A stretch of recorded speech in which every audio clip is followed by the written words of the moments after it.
Bienvenidas y bienvenidos a Gente de Opiniones. Es un gusto, es un placer que usted nos acompañe esta tarde. Hoy vamos a hablar sobre el reciente estudio presentado por el Fondo de Población de Naciones Unidas y para ello hemos invitado a su representante, el doctor Hugo González, a quien le damos la más cordial bienvenida. Buenas noches, bienvenido. Buenas noches, muchísimas gracias por invitarnos a estar aquí en este canal y llegar a los hogares de El Salvador con esta noticia y diálogo que vamos a tener al respecto de esta publicación, ¿no?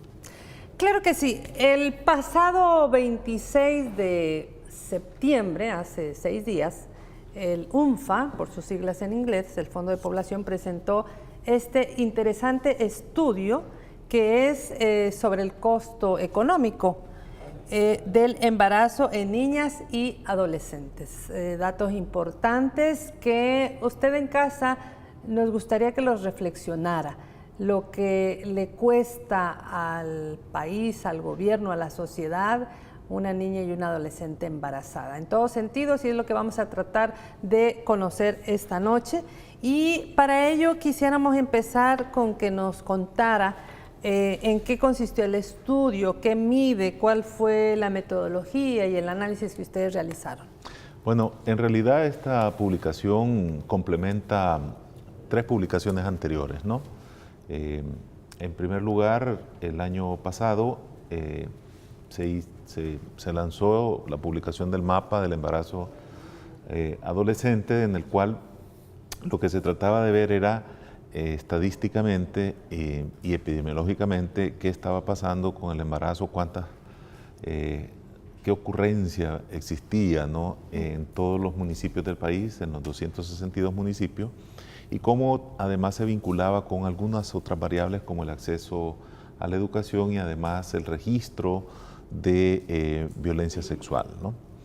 Luego, varias instituciones, entre ellas el Ministerio de Salud, el ISDEMU, el INJUVE, el Ministerio de Educación, el CONNA, estuvieron con asistencia técnica del Fondo de Población profundizando en las causas y en la vulneración de derechos que circundan el embarazo adolescente, la maternidad temprana y las uniones tempranas, ¿no?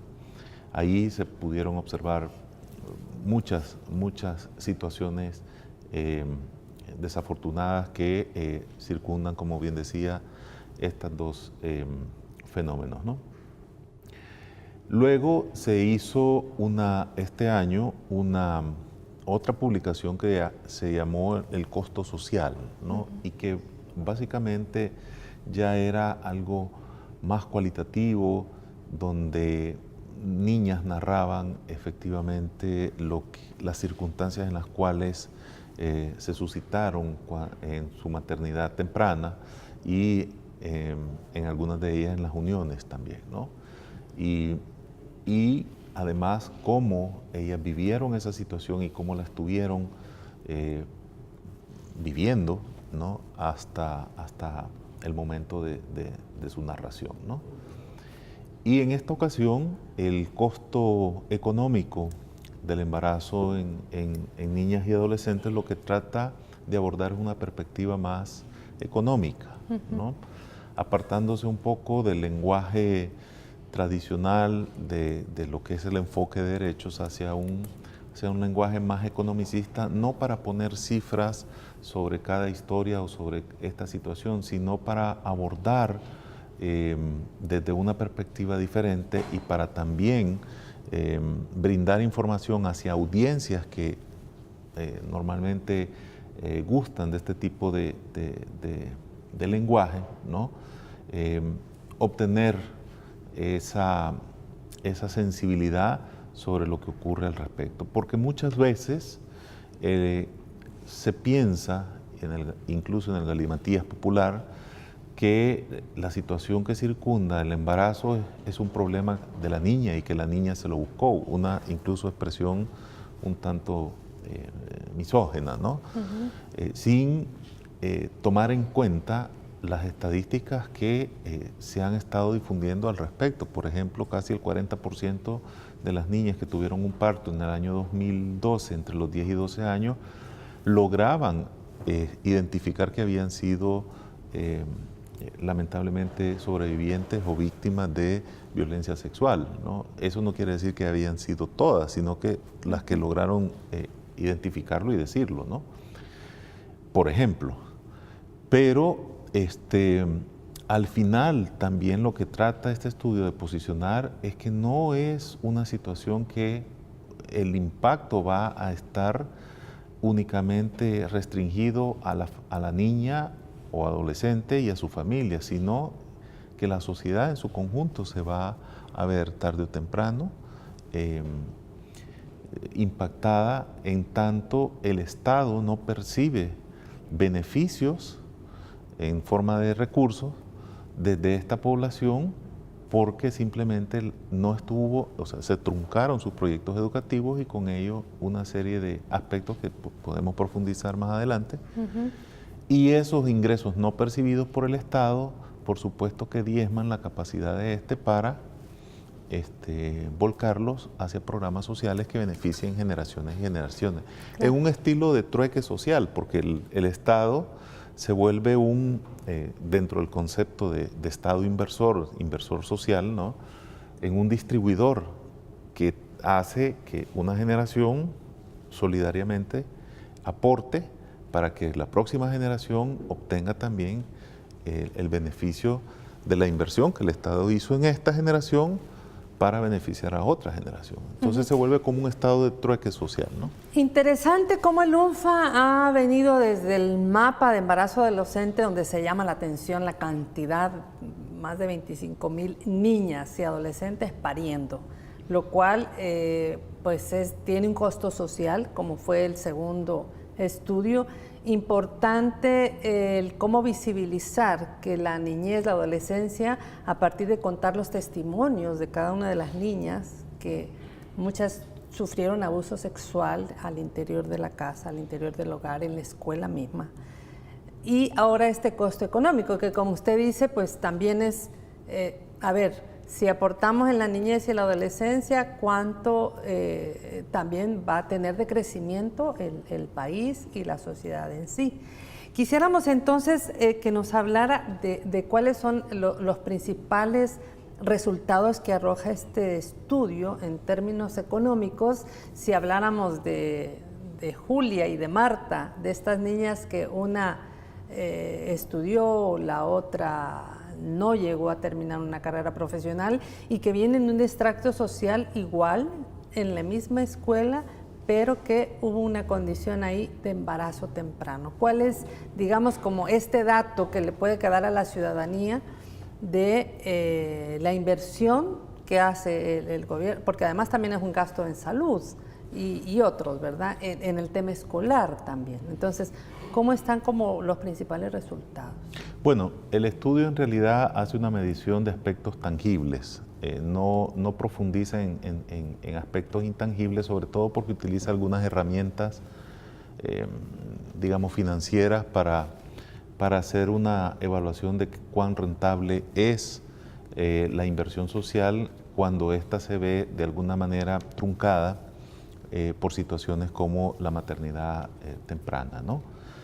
Lo que trata en primer lugar, el estudio es que toma la cohorte de las niñas embarazadas que experimentaron la maternidad, ¿no?, en el año 2015 y posteriormente identifica cuántas de estas niñas estuvieron dentro del sistema educativo y que como resultado de la maternidad desertan de su proyecto educativo, ¿no? Entonces, de un aproximado de 25.583 niñas, que fue como el universo, es decir, habían 25.021 registradas en control prenatal, pero no necesariamente estas representan el 100%. Entonces, se llevó al 100% y daba una cifra como de 25.584, 83 por ahí, ¿no? De estas, el 60% aproximadamente, 15.000, un poco más de 15.000, no estaban estudiando al momento del embarazo. Y eso es una primera lección y ya hay evaluaciones al respecto que dicen que mantener a las niñas en las escuelas es un factor protector contra la unión o el matrimonio infantil y contra la maternidad precoz o la maternidad temprana, ¿no? Luego de esto, 7.900 niñas fue el grupo que efectivamente deserta a consecuencia directa de la maternidad. Entonces, lo que hace el estudio es primero calcular cuál fue la inversión que de las 7.900 hizo el Estado, inversión social, ¿no? Desde que ingresaron al sistema educativo hasta que desertaron al momento que experimentaron la maternidad. Y en estas, y obviamente eso requirió de que se fueran calculando en qué grado cada una de estas niñas fueron desertando del sistema educativo, ¿no? Entonces, hubo 27,6 millones de inversión que se llevó a cabo en la educación de estas niñas desde el primer grado hasta el grado que desertan. Luego, se quiso además identificar con esa escolaridad alcanzada, unas llegaron hasta tercer grado, otras a cuarto, quinto y así sucesivamente hasta 12º grado, ¿no? Y en ese sentido se quiso identificar con esa escolaridad cuál podría ser la participación como población económicamente activa, es decir, que realmente está buscando activamente trabajo o que está empleada, ¿no? Y luego identificar cuál es el salario promedio mensual que con ese grado de escolaridad alcanzado estas niñas o adolescentes pudieran obtener, ¿no? De ese modo se determinó, por ejemplo, que en un año de trabajo, las 7.900 niñas que experimentaron la maternidad en el año 2015 y que desertaron del sistema educativo a consecuencia de eso, podrían generar aproximadamente 6 millones, un poquito más de 6 millones de dólares en un año, ¿no?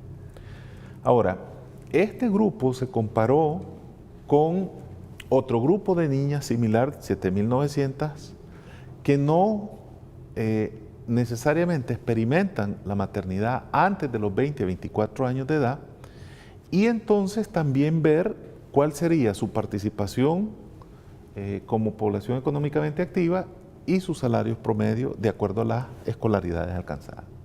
Es decir, la única variable que se está combinando, dijéramos, en los grupos es la variable fecundidad, es la variable maternidad, ¿no? El resto de variables, pobreza, acceso a educación, mercado laboral, desigualdades de género, etcétera, se mantienen en ambos grupos.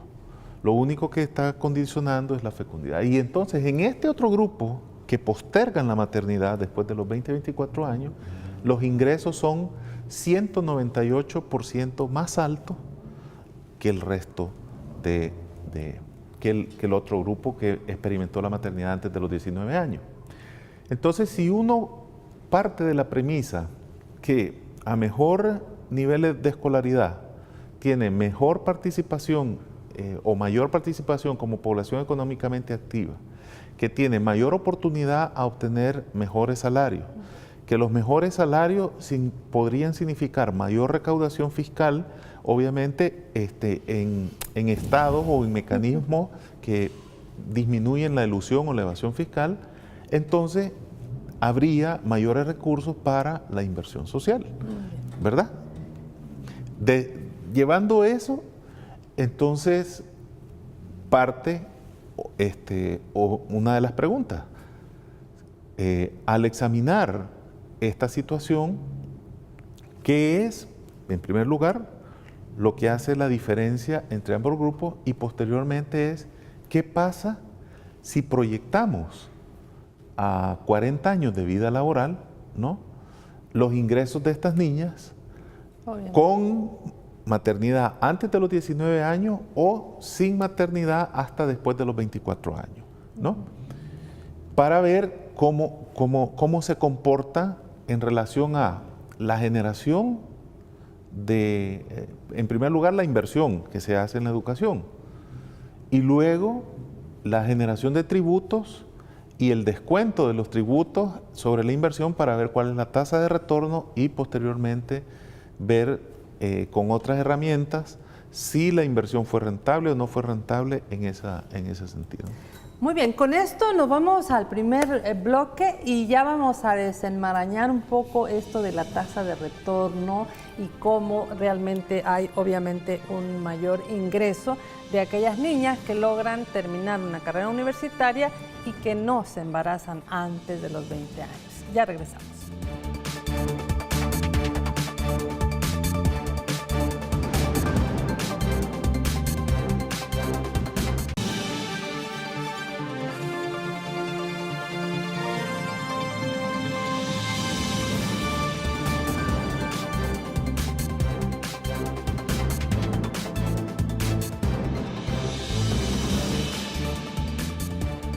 Bueno, conversamos con el doctor Hugo González, representante del UNFA, Fondo de Población de Naciones Unidas, sobre la importancia de cómo retardar esta maternidad, o más bien el impacto también que provoca que niñas y adolescentes pues sean madres a tan temprana edad, que además es toda una cadenita y además es un tema también social. ¿Cómo hacemos para lograr retardar el embarazo en niñas y adolescentes y prevenir también el abuso sexual, la violencia sexual? Asegurar la permanencia de las niñas y adolescentes en la escuela también para alcanzar el grado académico más alto es todo un reto que además va a contribuir al desarrollo del país.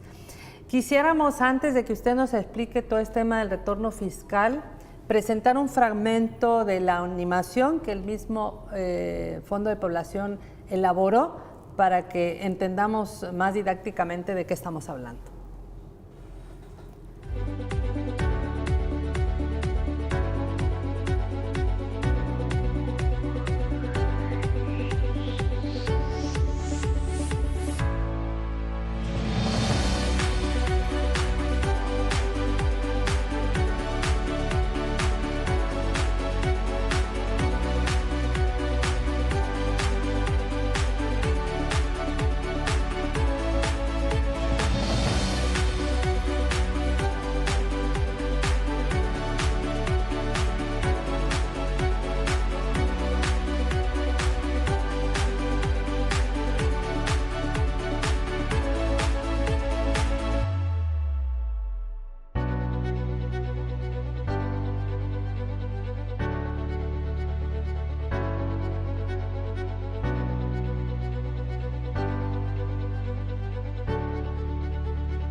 Bueno, ya vimos a Marta y a Julia y cómo la maternidad temprana impacta en sus vidas y también en un retorno fiscal. Quisiéramos que nos hablara, doctor González, por qué llamarle inversión y no costo, por qué debemos como sociedad, como gobierno, como ciudadanía, trabajar por lograr que realmente podamos tener niñas y adolescentes que terminen su carrera universitaria?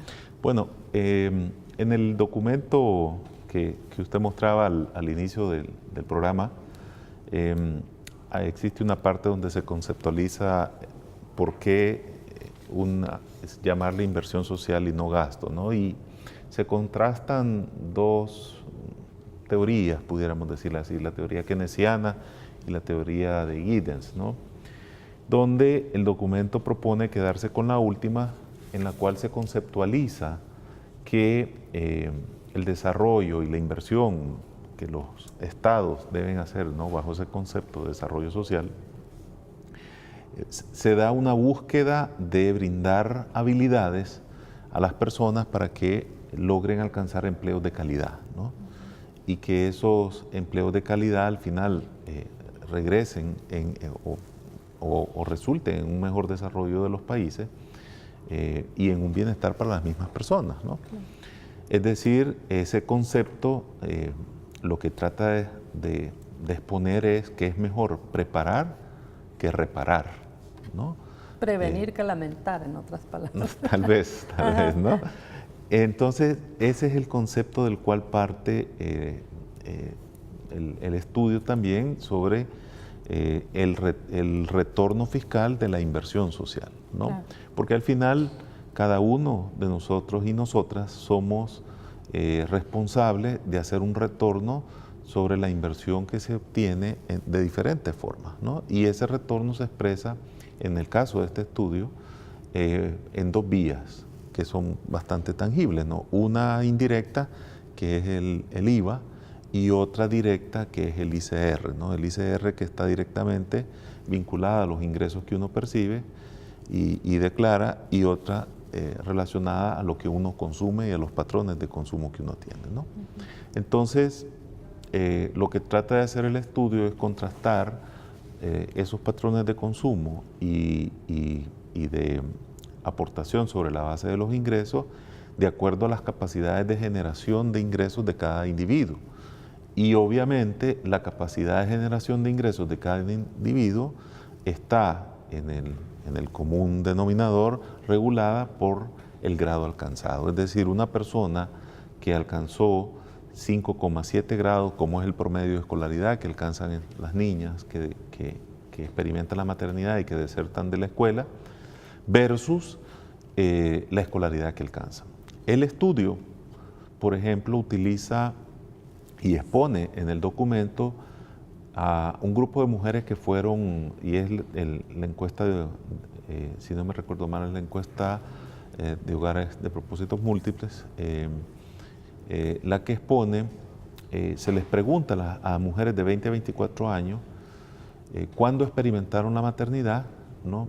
Y luego a qué grado de escolaridad alcanzaron, ¿no?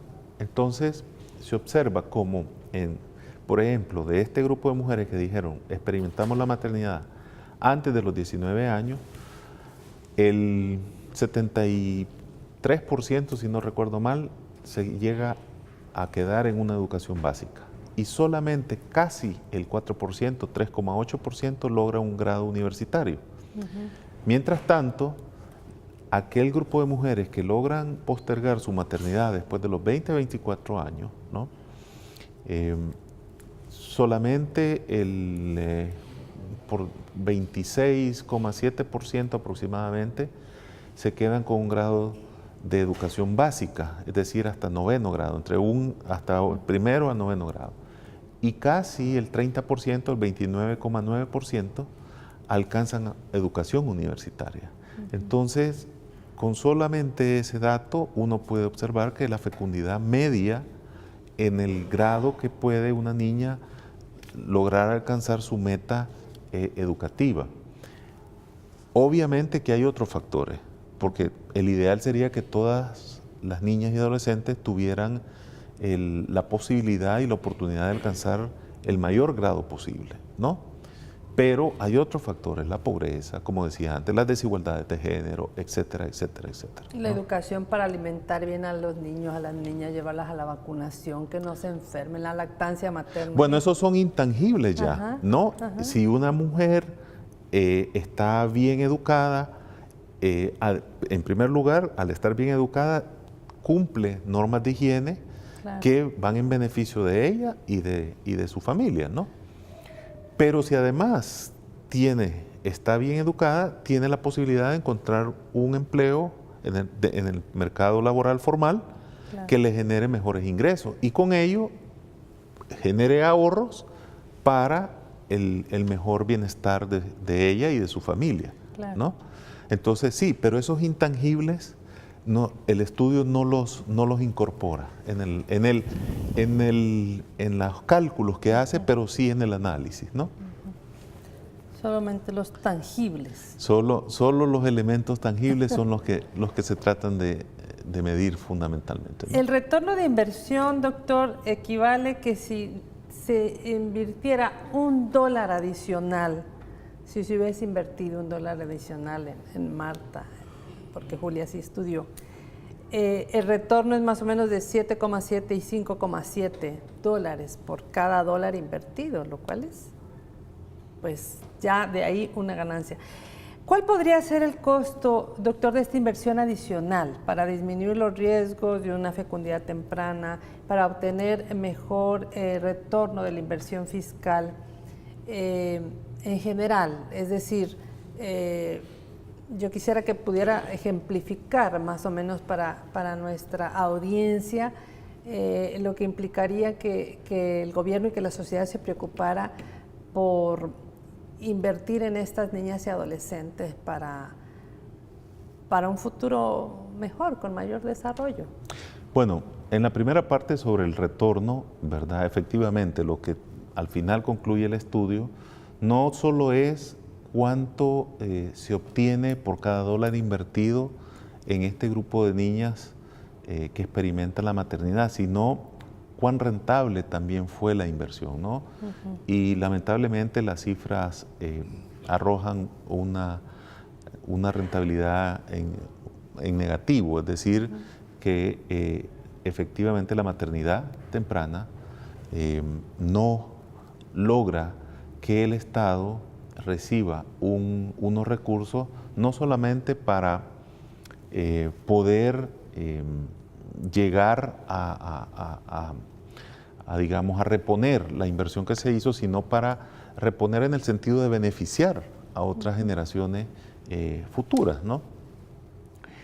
Y además hace un análisis incremental en decir, ok, si estas niñas que experimentaron la maternidad antes de los 19 años, la hubiesen postergado con un programa, ¿no?, que les posibilitara, que ya vamos a conversar sobre eso, ¿cuánto hubiese sido la inversión adicional en educación para llevarlas de esa escolaridad a continuar su proyecto educativo? Y la inversión adicional hubiese sido para el grupo de niñas que experimentaron la maternidad antes de los 19 años de 28,6 millones adicionales en educación. Pero el Estado hubiese obtenido como retorno 134 millones aproximadamente. Es decir, que por cada dólar invertido, el Estado hubiese obtenido aproximadamente 5,7 dólares como retorno. Yo pregunto, si llevamos eso a la práctica del comercio, del negocio, que no es ese el propósito de este estudio, ¿qué negocio o qué comercio no es rentable porque por cada dólar que usted invierta le retornen 5,7? Entonces, en ese lenguaje lo que trata de decir el estudio es que la sociedad en su conjunto, a menos de que se haga algo, ¿no?, se ve diezmada en el beneficio de ese 5,7 que no percibe por esta situación en particular. Vamos a ir al último corte y al volver quisiera que nos hablara un poco sobre este famoso bono demográfico. ¿Cómo está en este momento El Salvador aportando o cómo es este manejo de los datos de la población? Cada vez va a haber menos niñez, cada vez hay más. ¿Cómo estamos con relación a otros países de la región? Eso será al volver, ya regresamos.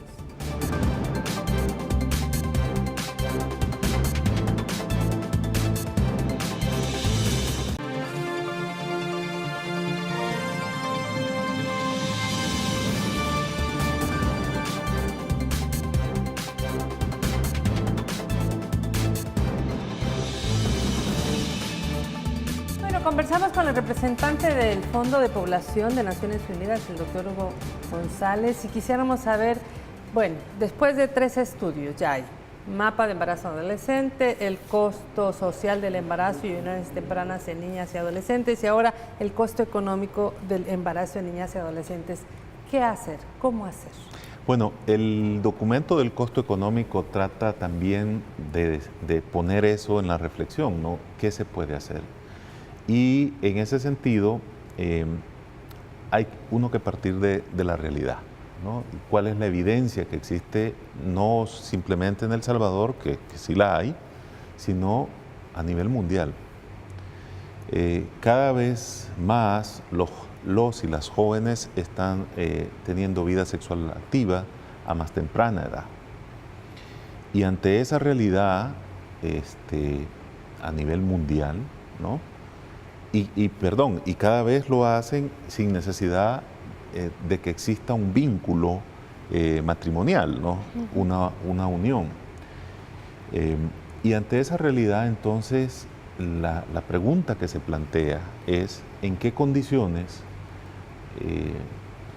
digamos, las autoridades, la sociedad desearía que se confronte esa realidad? Es decir, hasta ahora, la falta de información, la falta de comunicación, muchas veces la falta de comunicación en los hogares o en hogares que no necesariamente son positivos, porque muchas veces se perpetúa la violencia sexual, como hemos visto en el costo social y en otras de las publicaciones, en el hogar sobre las niñas. Entonces, son muchos los elementos que se conjugan. O brindarles herramientas para que efectivamente sepan, primero, con educación e información, reconocer de que hay situaciones que no deberían de ser y cómo denunciarlas, cómo identificarlas, esas situaciones que están siendo sujetas de acosos, violencia, etcétera, ¿no? Brindar herramientas para efectivamente identificar que el inicio de una vida sexual activa confiere riesgos y responsabilidades, pero obviamente que es necesario considerar al momento de tomar esa decisión. Y por lo tanto, con esas herramientas, las y los jóvenes puedan decidir cómo, por ejemplo, postergar el inicio de las relaciones sexuales o protegerse en el caso de confrontar esa decisión. Porque también, como decía, es una situación donde muchas niñas y adolescentes se ven acosadas, se ven obligadas, se ven violentadas, ¿no? Y forzadas. Entonces el estudio lo que trata es, pudiera existir un programa no tan integral y eso llevaría un costo aproximadamente per cápita de $12,8 invertido adicional por cada niña, y con eso se hubiera evitado una proporción importante de embarazo. Versus un programa más integral donde lleva empleo, emprendimiento, es decir, emprendimiento, empleo, educación, servicios de salud, donde se crean habilidades para la vida y ver situaciones de negociación de conflictos, etcétera, ¿no? Decía, protagonismo a nivel de deporte, desarrollo de habilidades artísticas, etcétera. Y eso, entonces, ¿cómo significaría en términos de incorporarlo en la inversión que ya se está haciendo en el sistema educativo y vuelve a traer las fórmulas para ver qué tan, digamos, rentable podría ser en el caso de que se diera esa inversión, ¿no? Y los resultados nuevamente vuelven a dar de que son positivas, ¿no? La rentabilidad, y por lo tanto cualquiera que obviamente analice el documento podría decir, bueno, entonces vale la pena hacer una inversión. Eso sin medir los intangibles, es decir, una persona que recibe educación, por supuesto que no va, y una educación complementaria de estas características, no necesariamente va a quedar al mismo nivel que la educación habitual que recibe, ¿no? Que a lo mejor no necesariamente cumple con llenar este otro perfil, ¿no? Y con ello le equipa a esta persona a tener otras posibilidades, claro, ¿no? Inclusive de encontrar mejores características para, por ejemplo, desarrollar la innovación, como un elemento agregado a, ¿no? ¿Cómo como Organización de Naciones Unidas, como Fondo de Población, cómo han recibido ustedes la aceptación de instituciones gubernamentales, ONGs y la interinstitucionalidad e intersectorialidad, estos estudios? ¿Qué les han dicho? Bueno, en principio debo reconocer que la participación de viceministros, ministros, el ministro de Educación estuvo también siendo parte de esta presentación de este documento, ¿no?